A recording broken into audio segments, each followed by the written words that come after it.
बिस्मिल्लाहिर्रहमानिर्रहीम। अस्सलाम अलैकुम। अल्लाह के नाम से शुरुआत करते हैं जो बड़ा मेहरबान और निहायत रहम करने वाला है। प्यारे दोस्तों, ऐसे ही सच्चे और दिलचस्प वाक्य सुनने के लिए हमारे चैनल को सब्सक्राइब करें। प्यारे दोस्तों, आज हम आपको सुनाने वाले हैं हजरत मूसा अलैहिस्सलाम का वाक्या। हजरत मूसा अलैहिस्सलाम एक दिन अल्लाह से मिलने के लिए कोहत पहाड़ की ओर चल पड़े। जब वह वहां पहुंचे तो अल्लाह पाक ने उन्हें अपनी आवाज से बुलाया। मूसा अलैहिस्सलाम ने पूछा, हे अल्लाह, मुझे यह जानने की इच्छा है कि जन्नत में मेरे साथ कौन होगा। अल्लाह ने जवाब दिया, हे मूसा, बनी इज़राइल में एक कसाई है जो तुम्हारे साथ जन्नत में जाएगा। मूसा अलैहिस्सलाम ने कहा, हे अल्लाह, आपने मुझे कहा है कि मैं घर जाऊं। कुछ दिन बाद आप मुझे उस कसाई का पता बताएंगे। अल्लाह के इस आदेश को सुनकर मूसा अलैहिस्सलाम ने घर लौटने का निर्णय लिया। कुछ दिन बीत गए। एक दिन जब हजरत मूसा सफर पर निकले तो रास्ते में उन्हें एक महिला रोते हुए मिली। वह महिला उनके पास आई और बोली, हे अल्लाह के नबी, क्या आप तूर पहाड़ पर अल्लाह से बात करने जा रहे हैं? अगर हां तो कृपया मेरे बारे में अल्लाह से पूछिए। मुझे संतान क्यों नहीं मिली? मेरी शादी को कई साल हो गए हैं, फिर भी मैं मां नहीं बन पाई। क्या मैं कभी मां बन सकूंगी या मेरी कोई गलती है? मूसा अलैहिस्सलाम ने कहा, मैं जरूर पूछूंगा। महिला ने धन्यवाद कहा और वहां से चली गई। मूसा अलैहिस्सलाम महिला की बात सुनकर थोड़े चिंतित हो गए और उन्होंने तूर पहाड़ की ओर रुख किया। वहां पहुंचकर उन्होंने अल्लाह से पूछा, हे अल्लाह, मैंने रास्ते में एक महिला को रोते हुए देखा। उसने मुझसे पूछा कि उसे इतने सालों से संतान क्यों नहीं मिली। अल्लाह ने जवाब दिया, हे मूसा, उसे बता दो कि उसकी किस्मत में संतान नहीं थी, इसलिए वह मां नहीं बन सकी। बेटा या बेटी केवल अल्लाह के हाथ में है और जो अल्लाह देता है वही मिलता है। यह सुनकर हजरत मूसा अलैहिस्सलाम घर की ओर लौटने लगे। रास्ते में उन्होंने उस महिला का ख्याल किया और सोचा कि क्यों न सीधे घर जाने के बजाय उस महिला के पास जाया जाए। जब वह महिला ने हजरत मूसा अलैहिस्सलाम को आते देखा तो वह चौंक गई। उसने पूछा, हे अल्लाह के नबी, क्या आप अल्लाह से मेरा सवाल पूछकर आए हैं? मूसा अलैहिस्सलाम ने कहा, महान अल्लाह ने कहा है कि तुम्हारी किस्मत में संतान नहीं दी गई, इसलिए तुम कभी मां नहीं बन सकोगी। यह सुनकर महिला की आंखों में आंसू आ गए और वह जोर जोर से रोने लगी। फिर हजरत मूसा अलैहिस्सलाम वहां से चले गए। कुछ समय बाद एक बुजुर्ग फकीर उस महिला के घर आया और बोला, क्या घर में कोई है? मैं एक बुजुर्ग फकीर हूं, कई दिनों से भूखा हूं। कृपया अल्लाह के नाम पर मुझे कुछ दान दें, अल्लाह आपकी नीयत पूरी करेगा। महिला ने फकीर की बात सुनी और उसे घर में आने दिया। उसने फकीर को 4 रोटियां खाने के लिए दी। फिर महिला ने कहा, आप तो अल्लाह के फकीर हैं, क्या आप अल्लाह से दुआ करेंगे कि वह मुझे संतान दे? मेरे पास तो कोई संतान नहीं है। फकीर ने रोटियों के बदले अल्लाह से दुआ की, हे अल्लाह, इस महिला को संतान दे। फिर फकीर वहां से चले गए। कुछ साल बाद हजरत मूसा अलैहिस्सलाम कहीं यात्रा पर जा रहे थे। रास्ते में वह उस महिला के घर के पास से गुजरे और अचानक उन्हें उस रोती हुई महिला का ख्याल आया। उन्होंने महिला के घर की ओर रुख किया और देखा कि वह एक छोटे से बच्चे के साथ खुश होकर खेल रही है। महिला ने हजरत मूसा अलैहिस्सलाम को देखकर कहा, हे अल्लाह के नबी मूसा, आपने तो कहा था कि मेरी किस्मत में संतान नहीं है, लेकिन अल्लाह ने मुझे एक बच्चा दिया है। यह सुनकर हजरत मूसा अलैहिस्सलाम हैरान रह गए और इसका कारण जानने के लिए तूर पहाड़ की ओर चल पड़े। तूर पहाड़ पर जाकर उन्होंने अल्लाह से पूछा, हे अल्लाह, आपने कहा था कि उस महिला की किस्मत में संतान नहीं है, लेकिन आज मैंने देखा कि वह खुशी से बच्चे के साथ खेल रही है। इसका कारण क्या है? अल्लाह ने गब से आवाज में कहा, हे मूसा, अगर तुम इसका जवाब जानना चाहते हो तो एक थाली में इंसान का मांस लेकर आओ।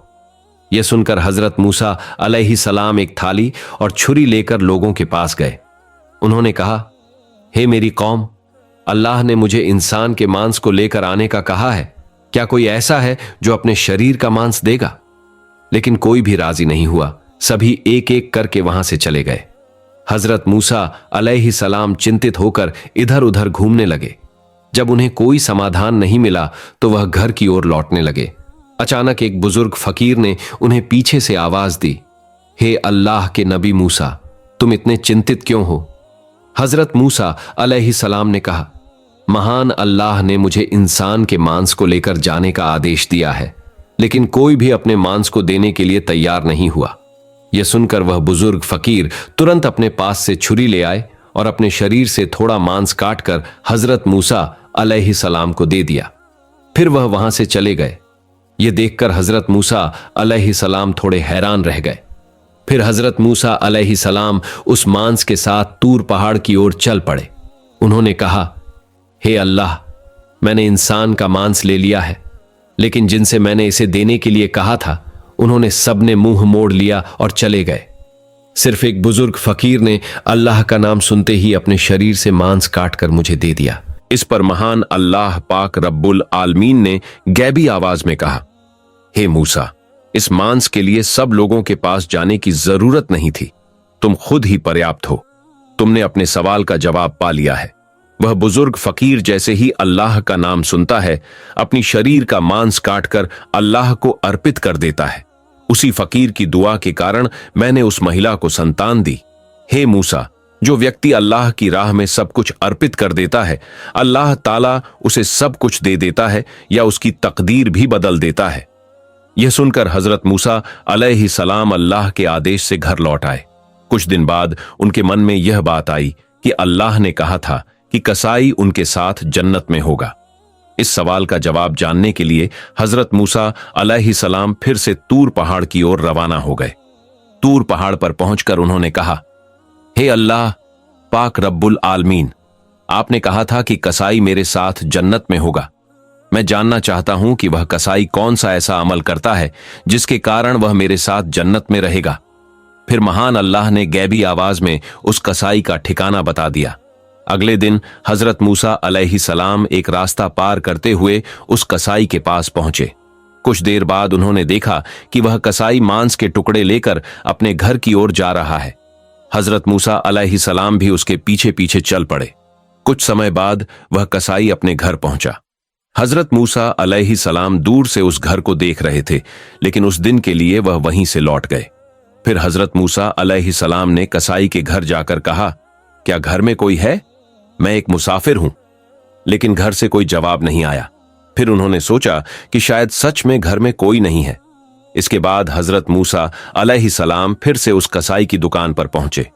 वहां उन्होंने देखा कि जब कसाई मांस काटता है और एक अच्छे मांस का टुकड़ा अपने पास रखता है, तब एक ग्राहक आता है और कहता है, भाई, मुझे वह मांस का टुकड़ा दे दो जो तुम्हारे पास है, बदले में मैं तुम्हें ज्यादा दाम दूंगा। जब कसाई अपने घर पहुंचा तो हजरत मूसा अलैहिस्सलाम ने बाहर से आवाज दी, क्या घर में कोई है? मैं एक मुसाफिर हूं। कसाई बाहर आकर हजरत मूसा अलैहिस्सलाम से पूछा, आप कौन हैं भाई? मुझे तो ठीक से पहचान नहीं पाया। तब हजरत मूसा अलैहिस्सलाम ने कहा, मैं एक मुसाफिर हूं, क्या आप मुझे इस रात को अपने घर में ठहरने का स्थान देंगे? कल सुबह होते ही मैं अपने गांव की ओर चल दूंगा। कसाई ने कहा, बिल्कुल, आप आएं, मैं आपको अपने घर में आश्रय दूंगा। फिर उसने कहा, आप यहां बैठिए, मैं पास के कमरे में थोड़ा काम कर रहा हूं। यह कहकर कसाई उस कमरे की ओर बढ़ गया। हजरत मूसा अलैहिस्सलाम ने देखा कि कसाई उस कमरे में अकेले रोटियां बना रहा था और मांस पका रहा था। फिर कुछ समय बाद उन्होंने देखा कि कसाई धीरे धीरे एक बूढ़ी महिला को अदब के साथ लेकर आ रहा था। उसने मांस और रोटियां बूढ़ी औरत को प्यार से खिलाईं, जैसे एक मां अपनी छोटी बच्ची को स्नेह से खिलाती है। कुछ देर बाद कसाई कुछ मांस और रोटियां लेकर हजरत मूसा अलैहिस्सलाम के पास आया और कहा, ओ मुसाफिर भाई, यह लीजिए आपका खाना। मुझे थोड़ा समय लग गया, इसके लिए मुझे खेद है। फिर उसने कहा, असल में मुझे कुछ काम था, इसलिए मैं आपको खाना पहले नहीं दे सका। हजरत मूसा अलैहिस्सलाम ने कहा, ठीक है, लेकिन आप पहले यह बताएं कि यह बूढ़ी महिला कौन है। कसाई ने जवाब दिया, यह मेरी मां है। इस दुनिया में मेरी मां के अलावा मेरा कोई नहीं है और मैं ही उनका एकमात्र सहारा हूं। मेरी मां अब बूढ़ी हो चुकी हैं, ठीक से चल फिर नहीं सकती और अच्छे से खा भी नहीं सकती। इसलिए मैं रोज दुकान से नरम मांस के अच्छे टुकड़े लाकर घर में मां को पकाकर खिलाता हूं। यह सुनकर हजरत मूसा अलैहिस्सलाम ने देखा कि कसाई अपनी मां के प्रति किस तरह से श्रद्धा और स्नेह दिखा रहा था। हजरत मूसा अलैहिस्सलाम हैरान रह गए। फिर हजरत मूसा अलैहिस्सलाम ने पास के कमरे से देखा कि बूढ़ी महिला अपनी आंखों से आंसू बहाते हुए दुआ कर रही थी। उसने हाथ उठाकर अल्लाह से कहा, हे अल्लाह, तू रहमान और रहीम है, तू गफूर और रहीम है, तू सब कुछ जानता है। इस धरती पर कुछ भी ऐसा नहीं है जिसकी खबर तुझसे छिपी हो। मेरे बेटे इस कसाई की सेवा में मैं खुश हूं। ओ अल्लाह, मां होते हुए मैंने तेरे दरबार में अपने बेटे के लिए दुआ की है। फिर हजरत मूसा अलैहिस्सलाम ने देखा कि बूढ़ी मां की दुआ के कारण अल्लाह ताला ने कसाई को हजरत मूसा अलैहिस्सलाम के साथ जन्नत में स्थान देने की व्यवस्था की।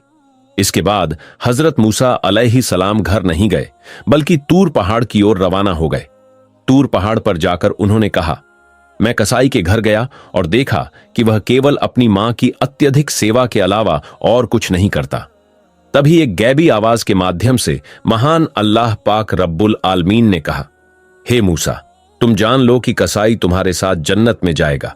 इसका कारण उसकी मां की सेवा और उसका अपनी मां के प्रति प्रेम है। कसाई की मां आंसू बहाकर और दुआ करती हुई अपने बेटे के लिए दुआ कर रही थी कि अल्लाह, मेरा बेटा कसाई हजरत मूसा अलैहिस्सलाम के साथ जन्नत में जाए। अल्लाह ताला कभी भी मां की दुआ को रद्द नहीं करता। हे मूसा, कसाई का असली अमल उसकी मां के प्रति प्रेम, सेवा और स्नेह है, जिसके कारण वह तुम्हारे साथ जन्नत में जाएगा। सुभान अल्लाह।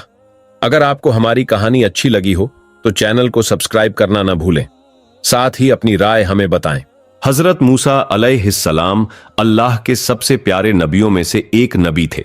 उन्हें कलीमुल्लाह के नाम से उस वक्त जाना जाता था, जिसका मतलब होता है अल्लाह से सीधे बात करना वाला। यानी कि हजरत मूसा अलैहिस्सलाम में ऐसी करिश्माई ताकत थी कि वो सीधे अल्लाह से बात कर सकते थे। हजरत मूसा अलैहिस्सलाम की कहानी का जिक्र कई हदीसों में आया है।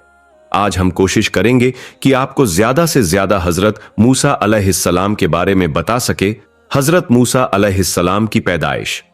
हजरत मूसा अलैहिस्सलाम की पैदाइश एक इजरायली परिवार में हुई थी, यानी वह एक इजरायली परिवार से ताल्लुक रखते थे।